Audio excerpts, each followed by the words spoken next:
I feel like a wedding isn't really set in stone until you put that deposit down. And that is when it all gets real.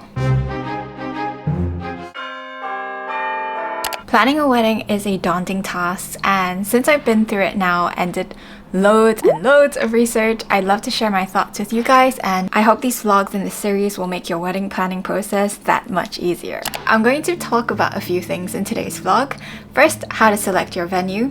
Second, what you should consider when booking your venue, and third, show you some of the venues I've had a look at, and fourth, I'll give you a sneak peek of the venue that I selected for my wedding. So stay till the end to find out. If you don't have any dream locations or specific requirements, then here are some helpful tips to get you started. First of all, think about your capacity constraints. If you roughly know what kind of numbers you are working with, this helps considerably with looking for a location. For example, if it's less than 20, you could consider booking out a small private dining room somewhere. If it's around 50, you can look for a bigger space like a small orangery or glass house. And if you have more than that, there are dedicated wedding venues and also hotels that you could take a look at instead. If you're following the standard format, then you'd need a place for your vows, somewhere for your guests to mingle before the dinner itself, and then a dance floor for your evening guests. Hotels or specific wedding venues are great for this, as they usually help with the setup of each of those spaces and have designated spaces for each of those events. In terms of selecting your venue, what I found most useful when I was planning my wedding was to go on Google Maps and click a few venues and look at the related searches down below to see similar types of locations in the same area. And I'll show it all here on the screen so that's helpful for you to be able to see. Secondly, if you know some wedding photographers or wedding suppliers, they generally tag wedding venues that they've worked in. You can get quite a good vision of what the wedding venue looks like when set up on Instagram, so make sure you are on those pages and following all the relevant wedding accounts. Planning threshold. How much planning do you actually want to do? Some wedding venues come with a wedding coordinator and also designated spaces for each event. This makes it a lot easier planning wise because all the infrastructure has been set up and all you have to do is to think about the decor to make the space really come alive. Today's the first day we're gonna go check out a wedding venue, and we are heading to Rochester, and the place that we're visiting is called Cooling Castle Barn. It has a lot of great reviews online, and from what I've seen so far in pictures, it's one of those places that has more of a cottage barn type feel. This is the parking area. There's quite a few spots, so that's a plus already, and so far so good. This place looks really nice. Although we are here on a beautiful day, so this is like best case scenario.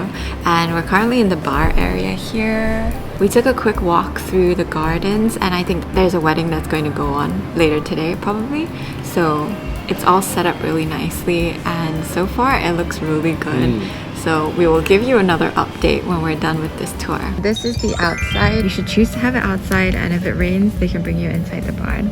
But it's set up really nicely with minimal decorations.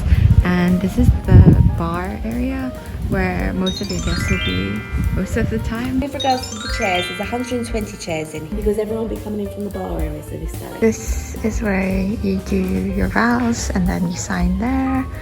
And this is the area. And the bride will come down from there. They even have fans where you get briefed on your vows before the registration, and the Medway registrars cost £500 to £800. This is where your DJ will be for the night, and the DJ is kind of included in your package, and you can also have live music band.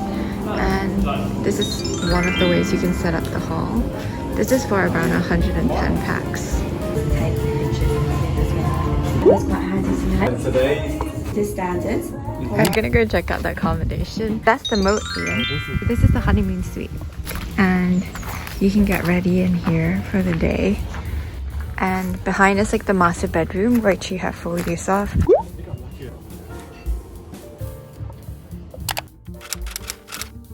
Some wedding venues will give you nothing except for the fact that you've paid for the space, and you will need to set everything up from the tents, covered areas, down to renting the portable toilet. This gives you the ultimate freedom to plan your space, but it also comes with a lot of added complication and planning requirements, so do consider how much customization you'd like to do before actually planning your wedding. We understand that we're not quite as easy as, you know, just being able to choose a full package, and in many ways that's brilliant because it gives you so much more flexibility. Certainly for me, I love my food.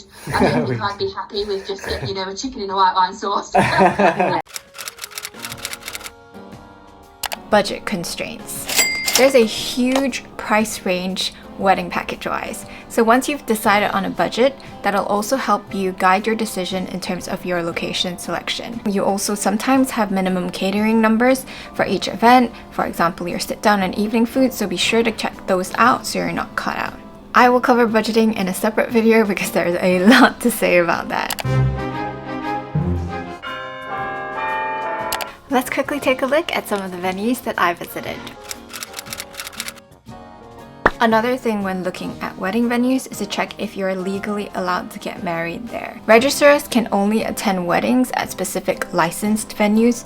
Otherwise, you can also opt to have a humanist ceremony if the venue is unlicensed, and then go to a registry office before or after your official wedding. Another thing you should look at is supplier constraints. Before booking with your venue, do check out what their supplier T&Cs are. Some venues will only allow you to work with selected suppliers, and you're obligated to use them, making it less price competitive. On top of that, some locations also require you to only engage with suppliers with a minimum PLI, which is their insurance policy, and also come with other requirements such as PAT testing, etc. Transport constraints. So how far do you want your guests to travel for your wedding? Do they have to drive? Is the venue easy for them to get to from a train station? Consider the travel times, and also if you want to provide transport to and from a certain train station. It's nice to have, but definitely not a must-have. Some wedding venues will have accommodation on site, but oftentimes they either require you to book the entire block of apartments, or they'll have a specific deadline, otherwise they'd open that to the public.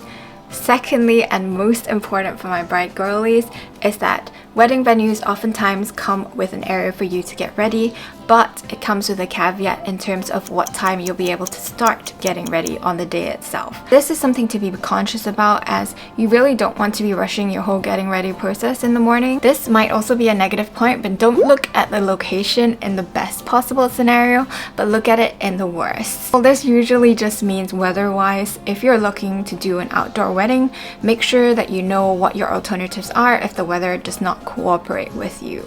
If you aren't too sure about booking with the location you've chosen, some venues do allow you to hold the date for a fixed amount of time before requiring a deposit.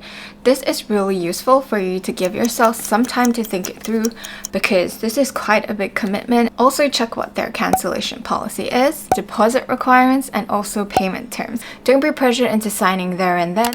Lastly, I would say reach out to as many venues as you would like to see. Although time consuming, going to a specific venue and seeing it in real life really does make a huge difference. And now let's take a look at the venue that we chose for our special day. Hello, we have a 9 o'clock wedding viewing.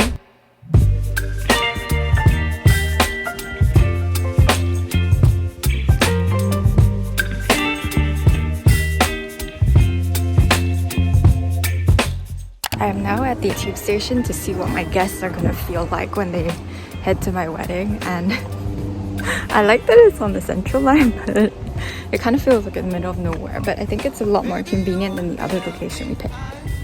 So we shall see.